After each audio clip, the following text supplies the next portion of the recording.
This program is a presentation of UCTV for educational and non-commercial use only.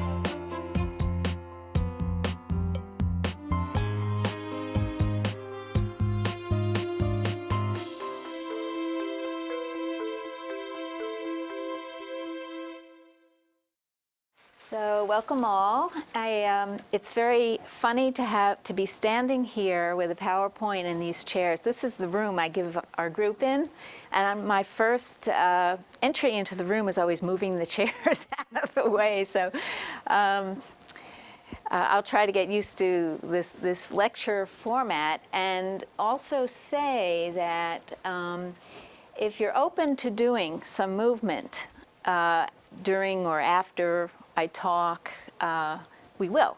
But I know that the thing was advertised as a lunch and lecture, so I whatever the expectations are, we'll go along with. But before I get started, I'd sort of like to know, I've talked to a couple of people who've come in today, but just to sort of get a sense of who you are. How many here have had cancer or have been dealing with cancer? Yes. And how many work with people who have cancer? Okay. And how many know somebody, either a family member, a friend, a close person who has dealt with cancer? Okay. And how many have been inspired in some way by how someone has dealt with cancer? Yeah. So we've all been touched. And just feel for a moment your feeling response to that experience. And if you can, feel it in your body, you know, because feelings are in our body. And as you feel it, give it a movement of any kind, of your own. It can be small, it can be nuanced, it can be as slight as a change of facial expression. But to feel it in a way that actually moves you, okay? And this is really the basis of dance therapy, of movement work, that we use what we feel and we use our body's possibilities to express, both as a way to know what's going on and also as a way to transform it. So this group, Healing Through Dance, can you see with the lights on? And I don't know how that works with the filming. Can't see? Can't see? Maybe we should vary the lights a little bit. Yeah. A little bit better? Yeah. I went through all this trouble. I might as well be able to see it. So we started this group when the Cancer Resource Center came into being in the mid-90s. And at the time I was working at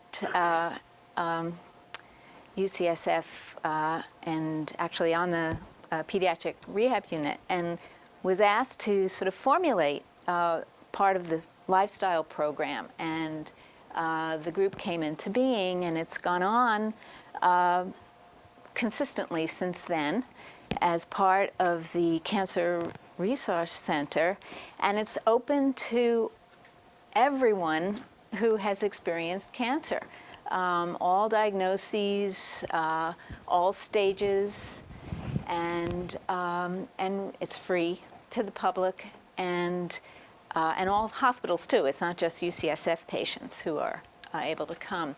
So the point of view of healing, and I call it healing through dance, and it's a big word, healing. So really my perspective on healing is that it's a very individual process. It's a personal process, and it relies a lot on integrating many different levels and aspects of experience, from the deepest spiritual and personal levels to the very mundane and practical, everyday decisions that people have to make. And so we travel through all of those levels. And I very much believe that each person's own way of conceptualizing their healing process is the most powerful input that can be given to the process. And learning how to do that is one of the things we work on in this group. So what we do, you know, in movement and in dance, it's all about your totality. There's through expression and creativity, we make meaning and we also discover meaning.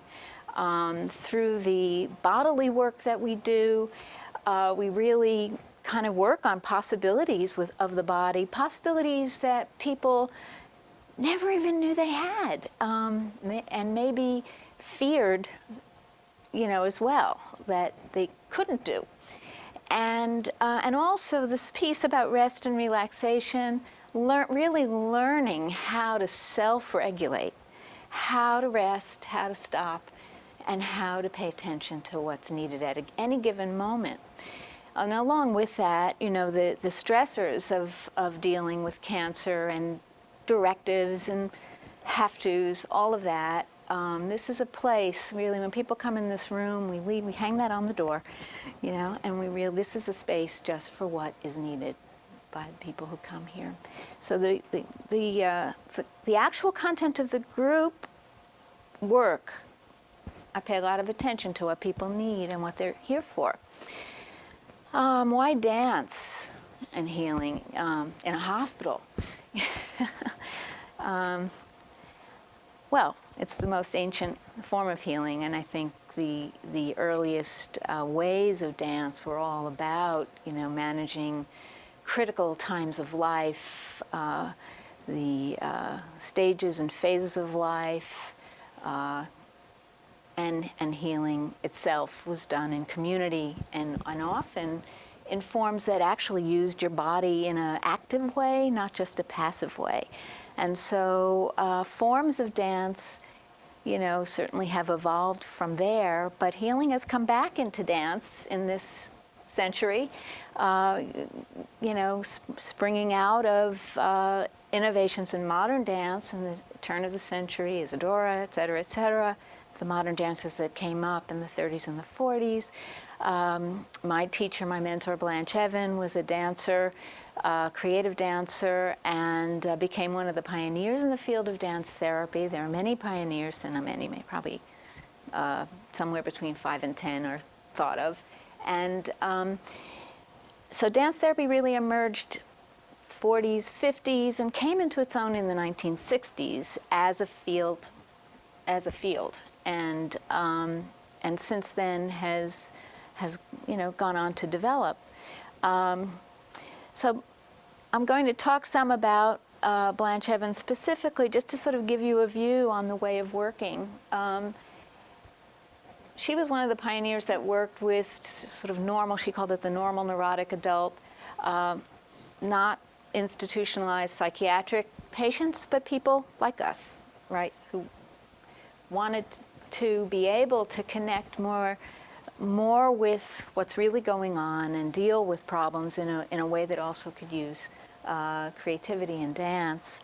And so the idea is integrating dance as an art with psychotherapy as both a practice and an art, so that they're actually one form. It's not first you dance and then you do therapy. Actually, they happen simultaneously. And the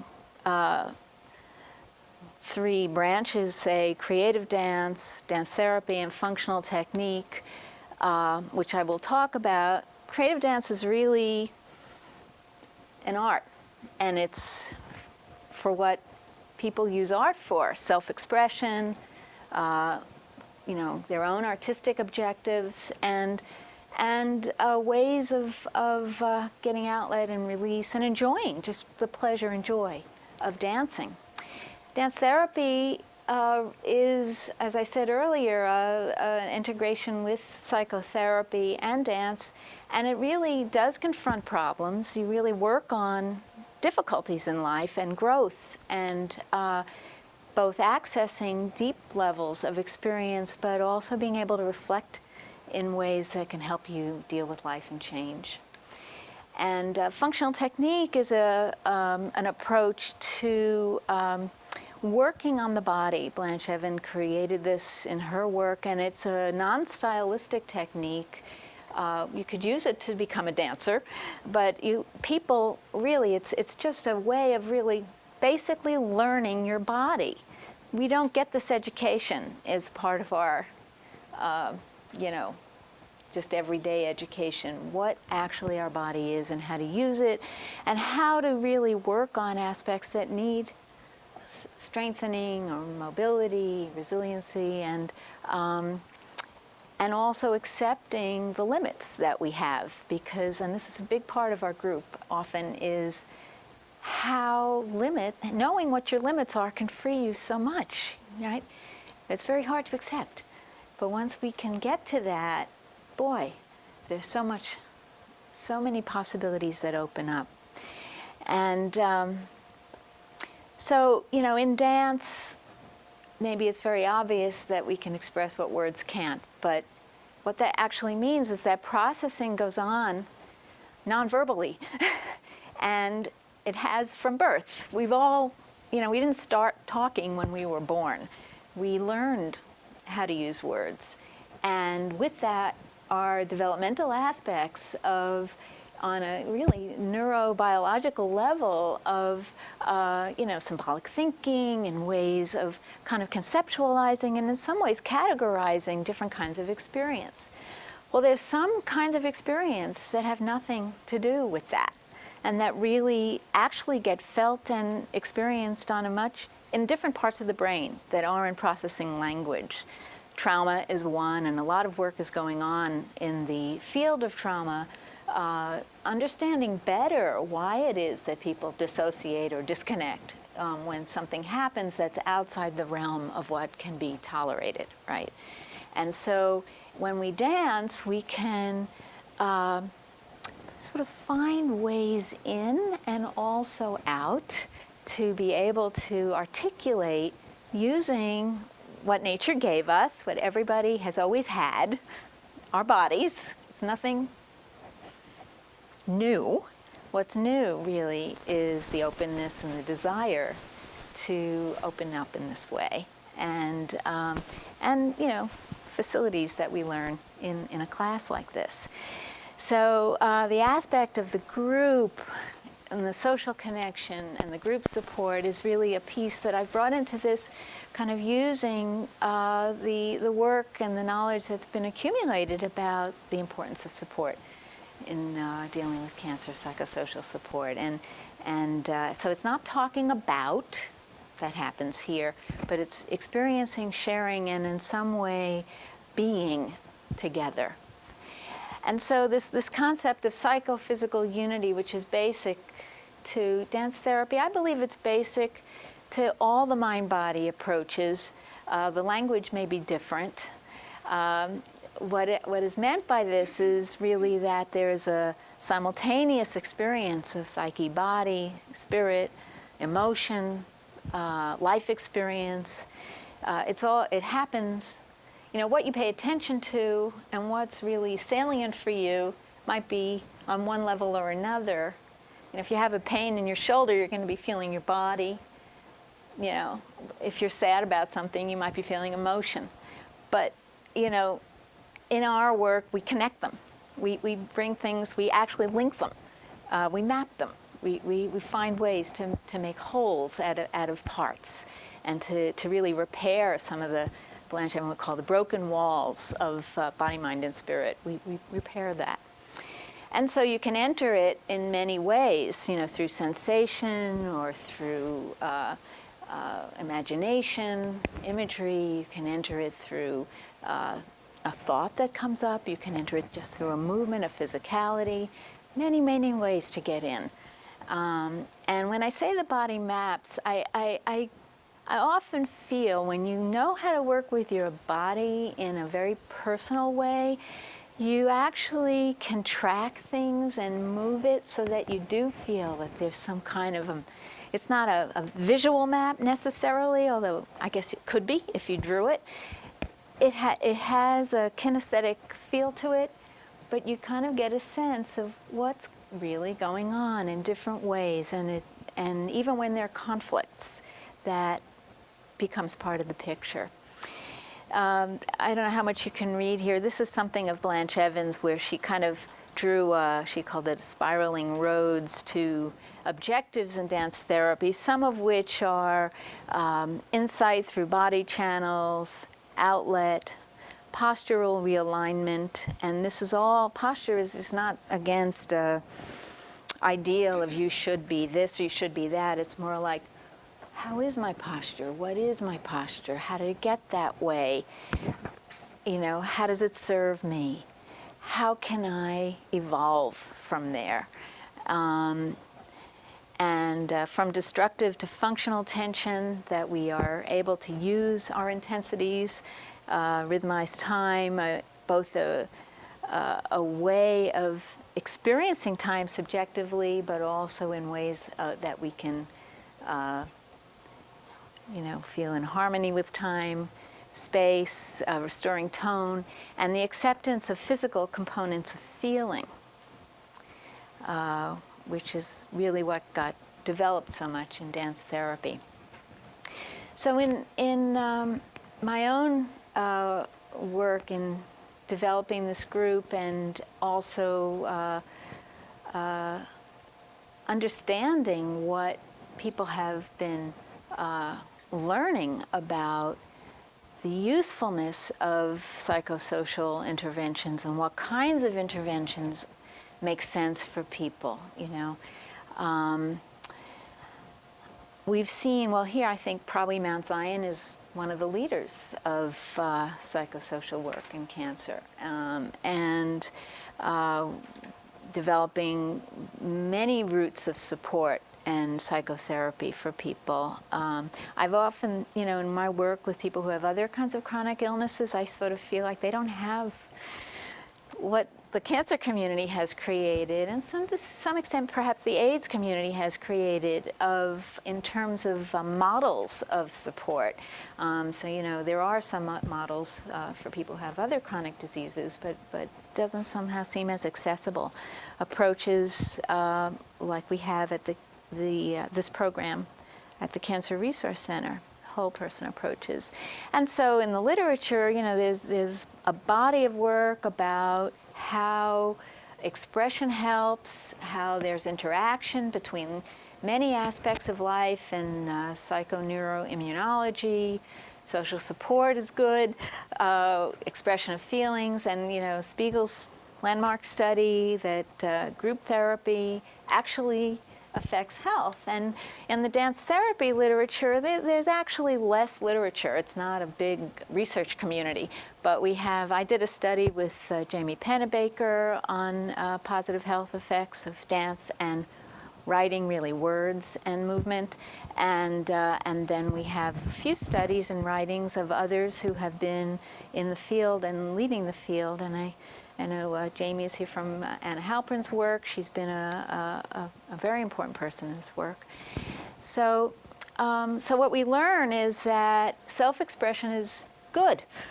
It helps people. Not only helps you feel better, but actually might help you get better. And better might even change in terms of what we think of as better. Our concept of what we're aiming for might change. It's good to connect with others. And I think to not just develop resources, but discover the resources that have always been there, because it's in crisis that we really find out what we can be. We're forced to. We don't pick it. We don't want to pick it, but we have to. And that's really where so much comes through for people. People that have influenced my work, I think to be able to articulate what the issues are and creatively approach them, you know. That actually the experience of illness changes us, just like loss changes us. You can't avoid it. Life changes us, and at some point in life, we approach something that we never thought we could deal with, and it's part of being human, and it's part of what we, I think, learn to accept as part of being human, face as part of being human, and grow with. So the aspects of cancer, illness that catalyze growth and engagement with life is something that we really put energy into here. I've talked about personal resources already, and I think that in dance work, particularly accessing depth, which I think of really as that essential quality, the essential qualities within that are always there, but that we don't always make contact with.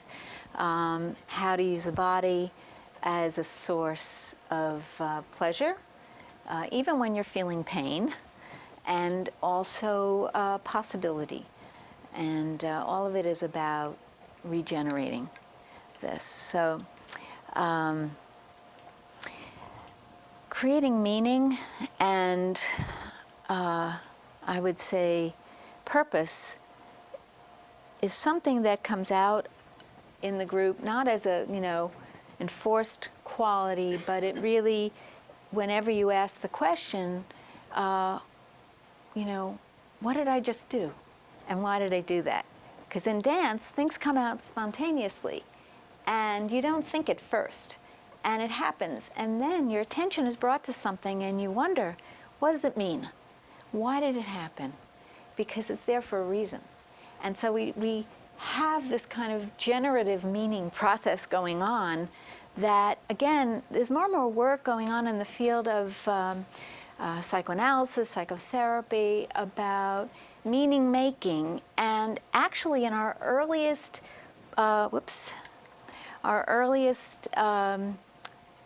stages of development, meaning making happens in relationship and happens in how we interact with other people, and it reflects how we feel about ourselves and how we feel about others.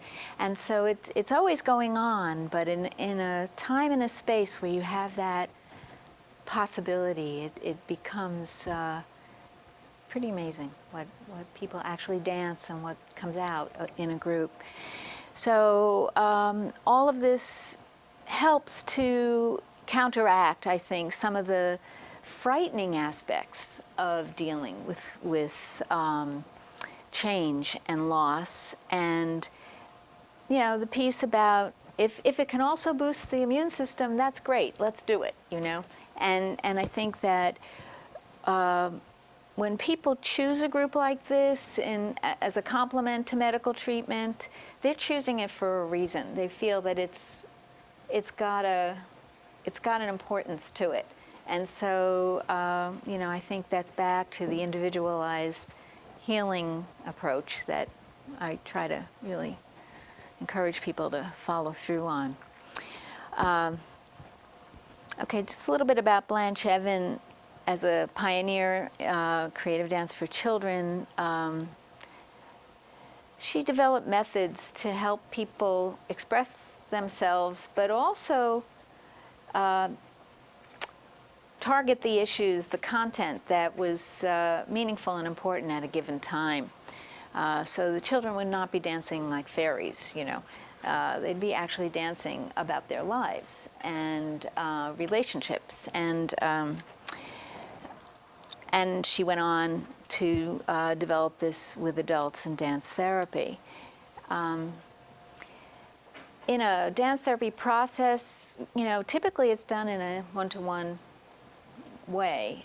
There are groups, and this is a group, and it doesn't focus here. We don't focus specifically on individual therapy, although there is an openness to whatever people bring. So if it's needed, it's done. There's a lot of creative dance going on here because people really need that and want that.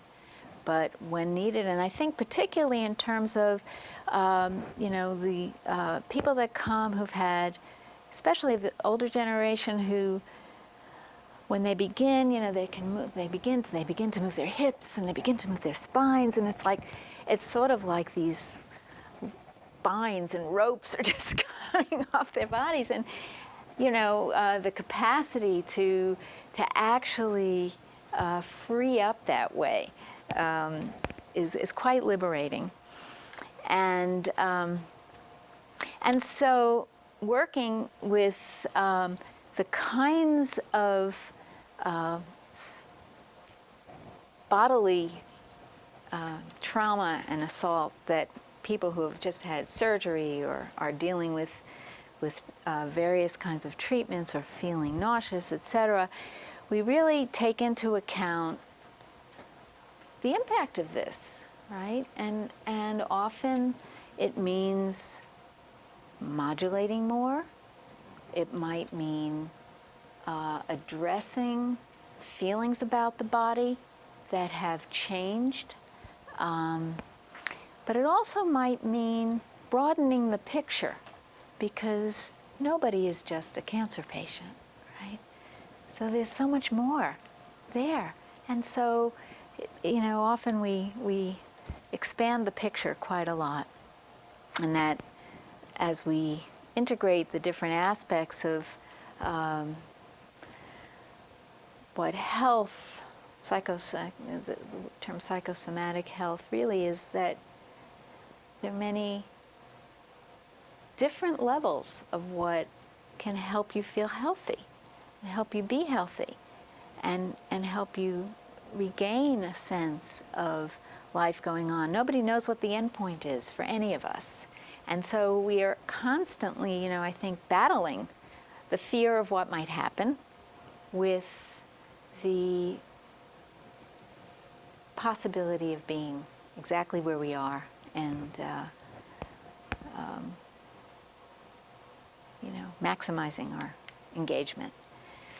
So, we work with lots of different things here. Experiences are put into movement. If someone has an image, it's moved. Then words are said. Those words are brought back into movement. There's a constant interplay between what's danced, what's expressed, what's shared, what's danced. And that's where the group support, I think, also is very helpful, because people's experiences are quite different, but they're well understood by each other.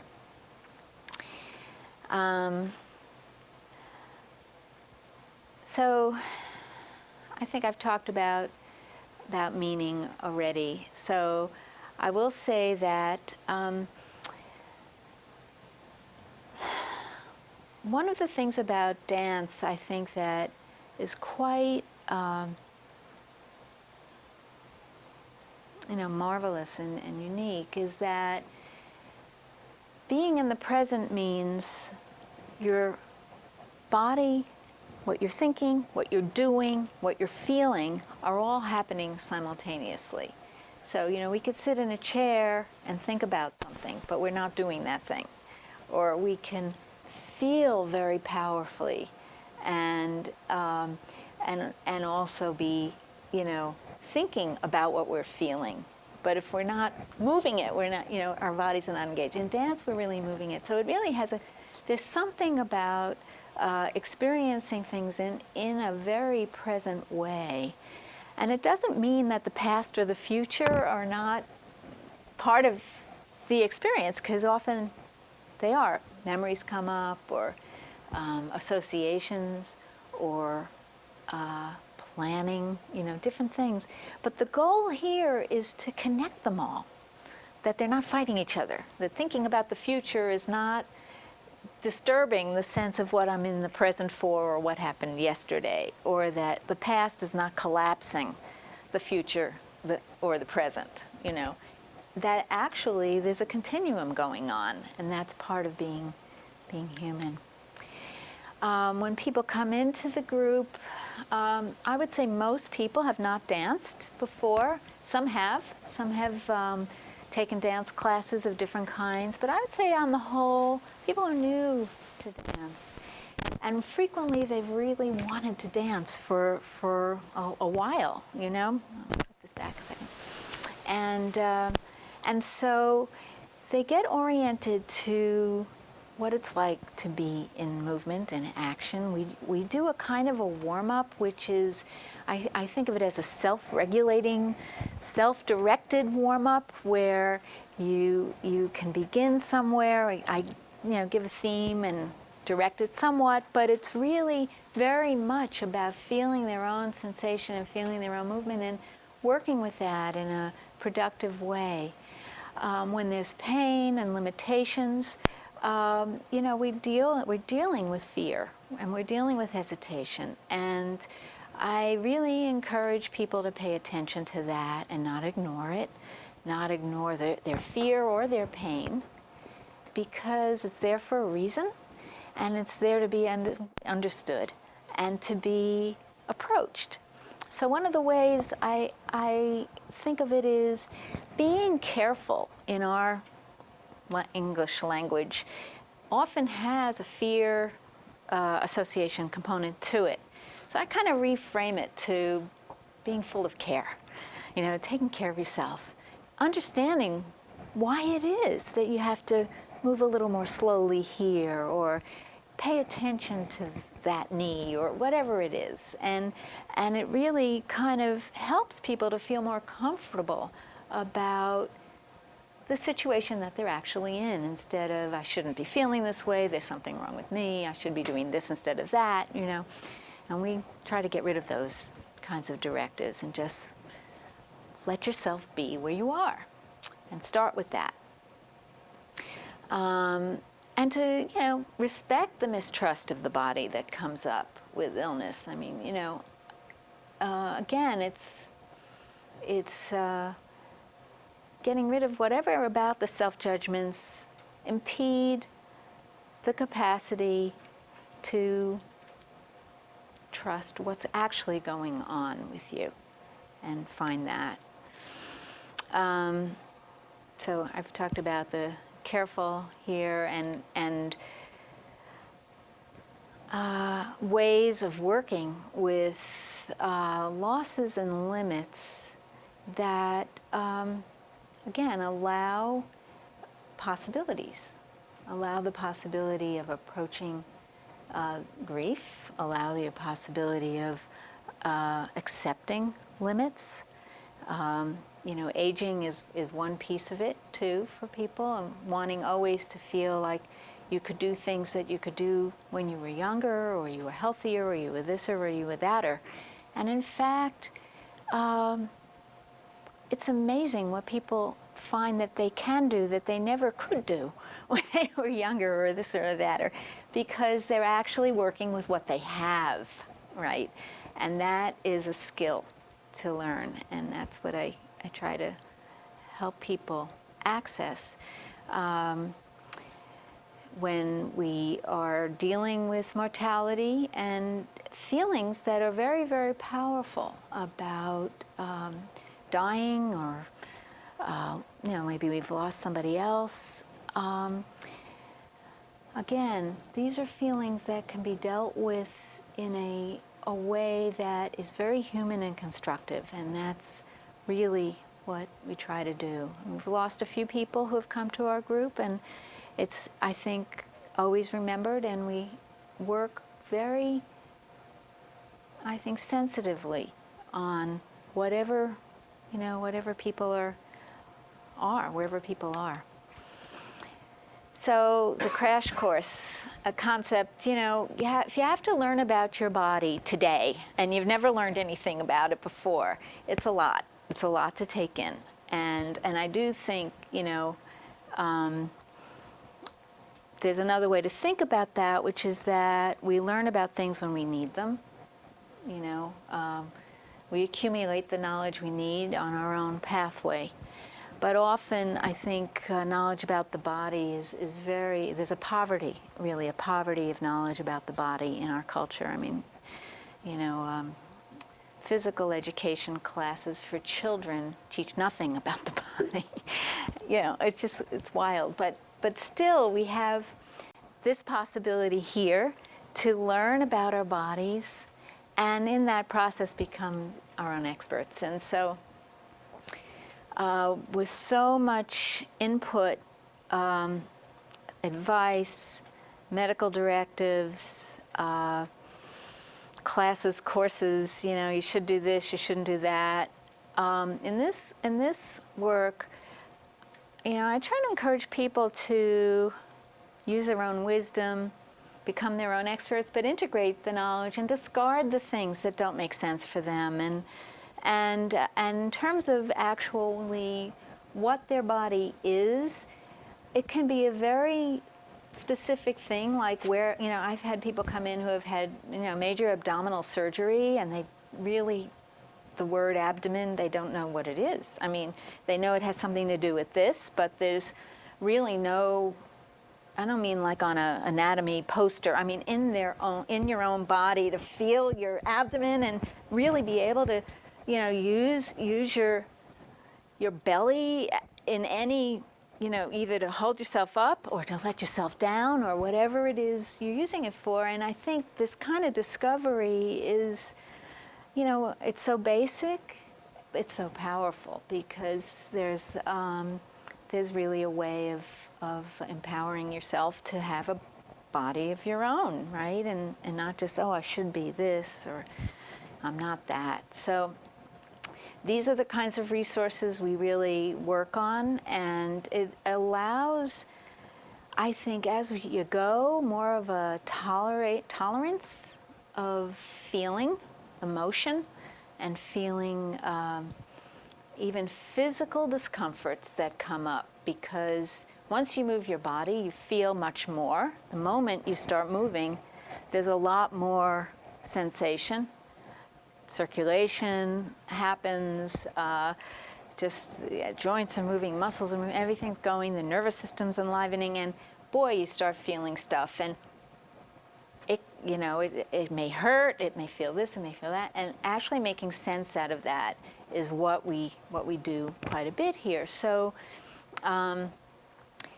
working with pain, it comes up, I would say, every week. One of the ways that that we work with pain is actually interpreting it, not up here, but, you know, there are many different pain is like a big garbage pail, you know, you know, it has one word in our language. Maybe you have a, you know, a 1 to 10 scale.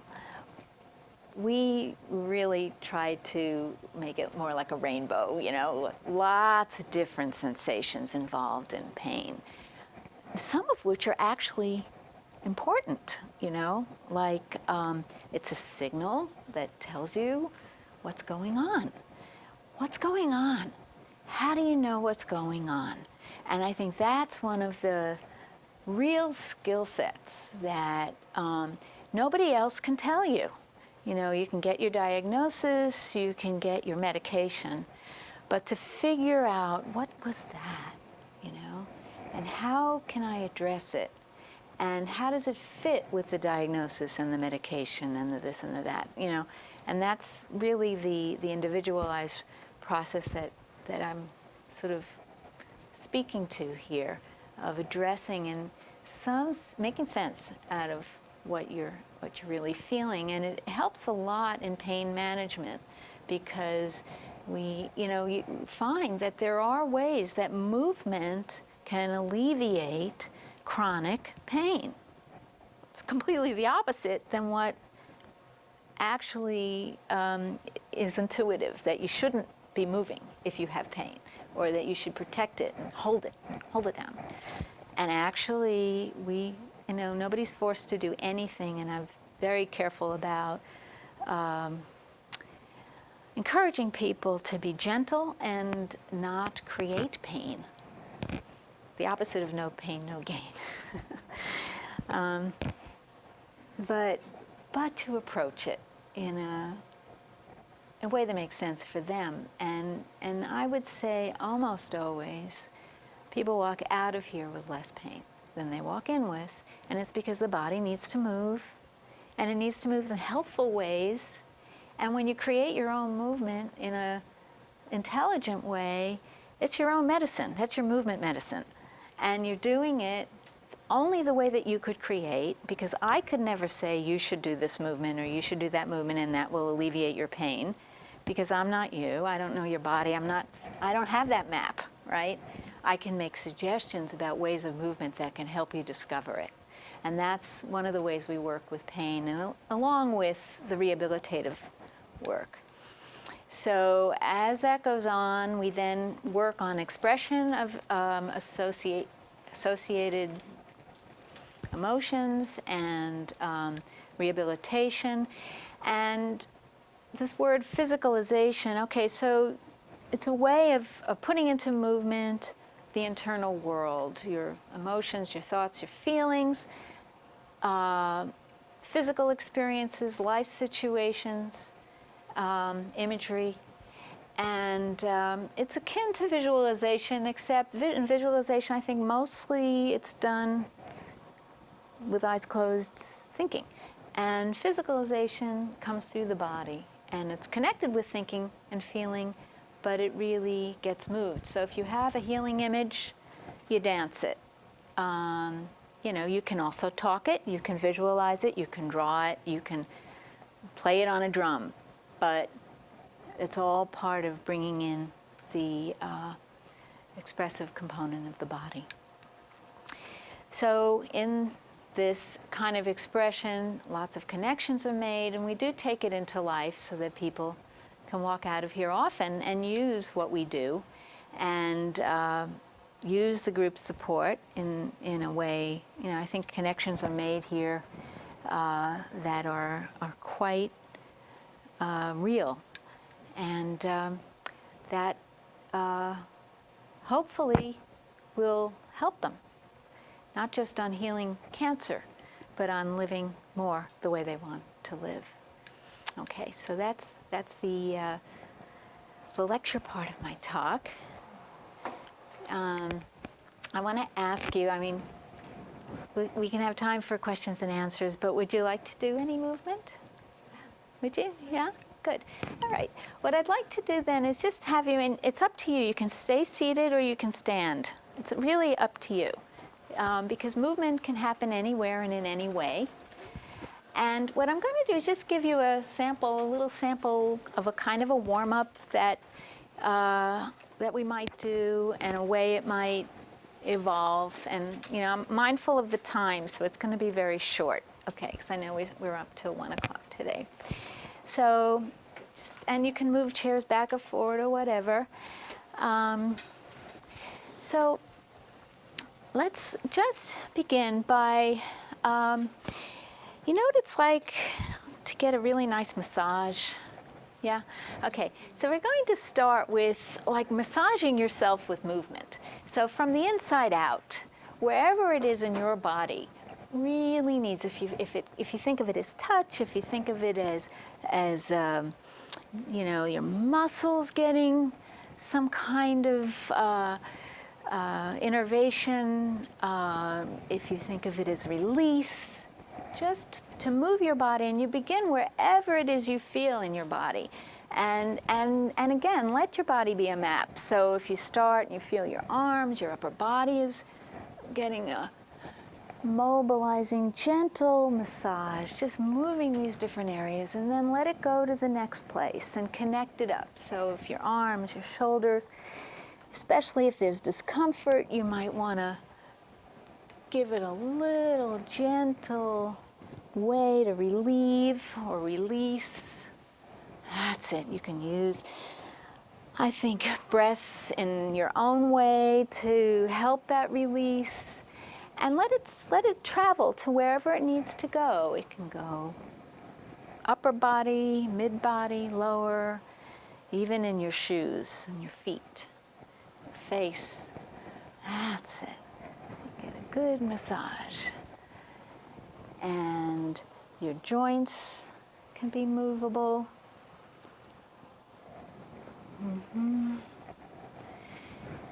That's it. And as you move, you'll feel more your body, the front, the back, the sides. And the areas that you began with that felt like they needed something more, what's underneath them, what's above, what's in front, and what's in back. That's it.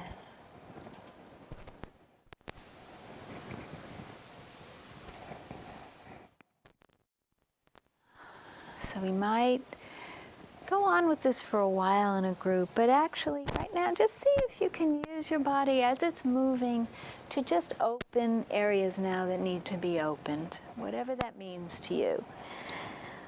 Just using a little more, whatever the range is that's right for you. Be gentle with what you have, but feel that you can use your whole body to open and come back to whatever your baseline is, so that you find a limit, you work within it, and then you come back to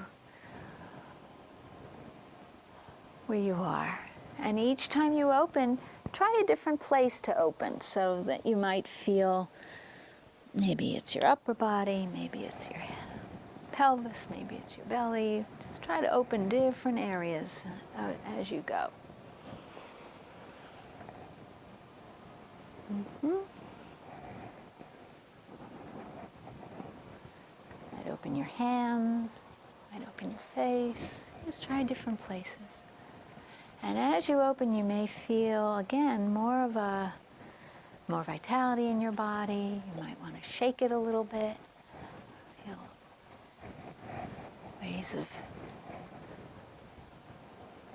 ways of coming alive here in your body.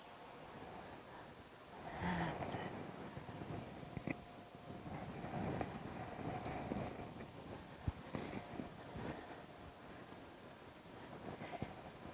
And you find there might be a natural kind of speed or rhythm. You may be going slowly. You may find there's an area of your body that needs to move more quickly, or so see if you can just follow whatever the inclination toward timing or rhythm is here, so you can change what needs to be changed to make it satisfying. Make it feel like, this is what I need to do right now, and I'm going to do it.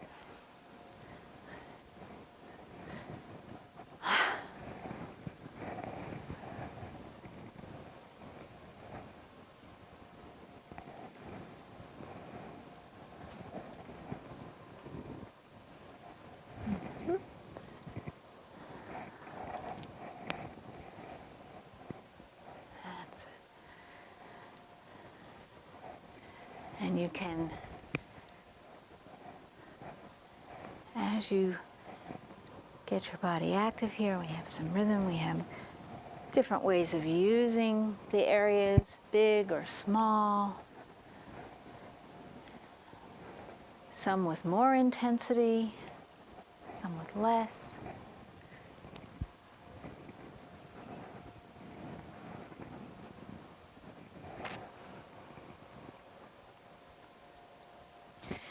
Okay, and again, time moving us along here. I want to just focus for a minute on two areas of the body, and those would be our hands and our hearts.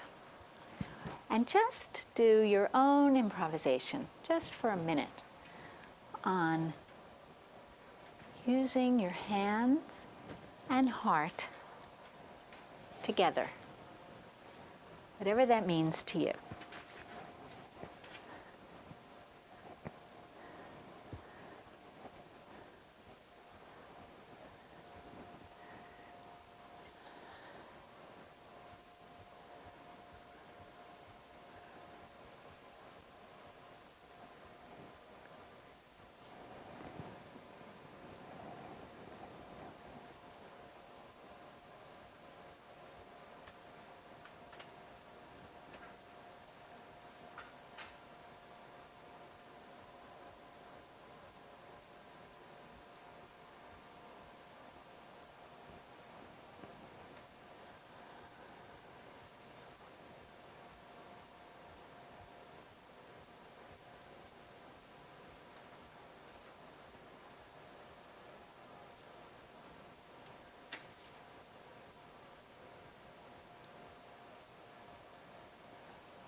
before you finish your movement, let yourself know what this is about. And if you want to, you can even title it or give it a name or a word. You can give it a word if there is one. Maybe there isn't one. To let yourself know what you just did.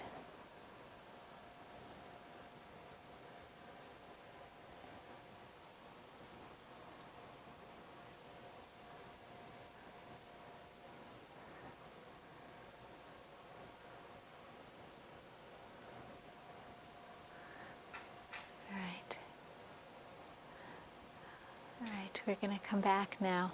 I think everybody here is a dancer. Does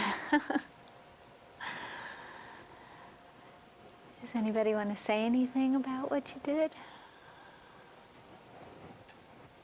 I took a Nia class, just 2 Nia classes at a What's Dance for me. It's supposed to bring out emotion. Yeah. At the end of the session, they had us kind of rolling around on the floor, and ever since those classes, this is what I do first thing in the morning while I'm still in bed, is just kind of move around. It's just a nice, easy way to wake up and get kinks up. Aging. We're aging, yeah. It's good to be moving.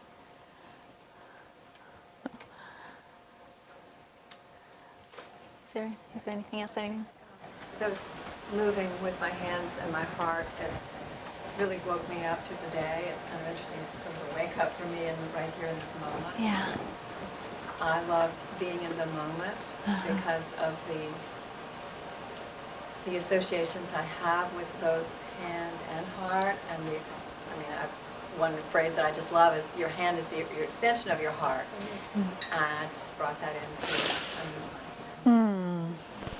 So I felt like I really touched myself and opened myself more. Others as well.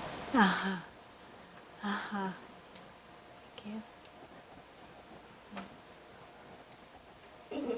When you have your classes, do you have them sometimes where people are just kind of doing their own thing, or do you have to incorporate different types of music or meditation? Oh, thank you. Yeah, music is very much a part of this work. I didn't mention that. So what types of music do you All kinds of music. I have music from around the world. I have classical. I have jazz. I have new age music. Every kind of music. It's interesting.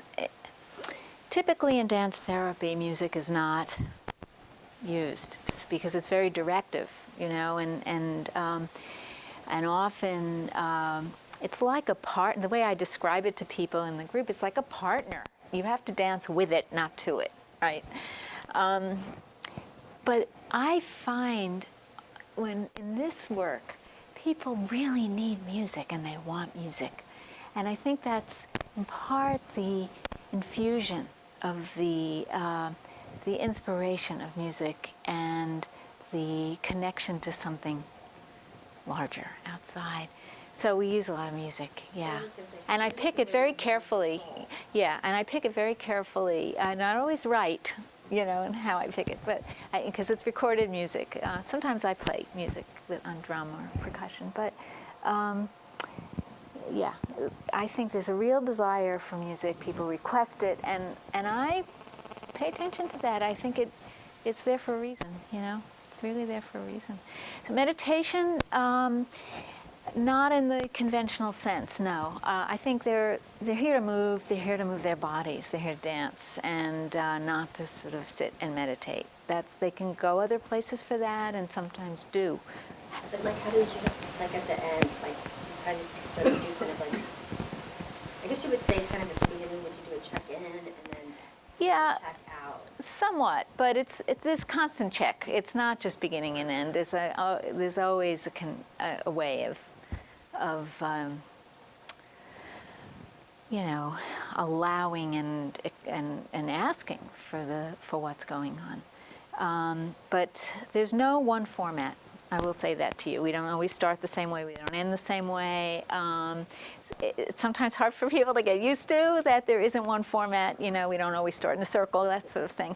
But I do think, Yeah, there's a check-in. It's not a formal check-in because anything you do the same each time becomes, it's like old clothing. You know, you just try to do what's happening and pay attention to where people are at. So yeah, so there is the kind of meditation would be really in the movement that you're focusing on what you're doing and you're attentive to it.